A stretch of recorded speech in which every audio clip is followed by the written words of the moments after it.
In this Easter 1-minute tip, let's talk about the tricky subject of press releases, because it can be really hard to get a media outlet to run with your story.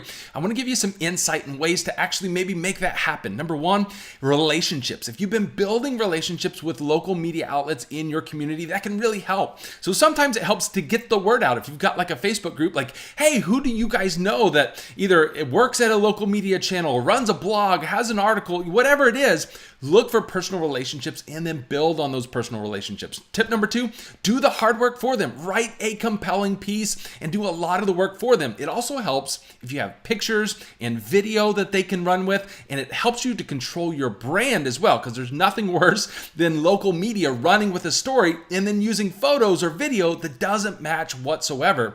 And then you also can have a special interest or a unique angle. So if you're just doing something that everybody else is doing, it's probably not interesting enough for local media to run with it. But if you have a unique angle, a unique way of looking at it, or something unique that you're doing, now you're talking about something they may be interested in. So if you're considering doing a press release, which can be great, think about those things. And then one bonus tip, if at all possible, get links from their website back to your church's website. That's going to help you with search engine optimization and domain authority, which we talk a lot more about inside Church Marketing University. Hopefully that helps, and we'll see you guys in the next tip.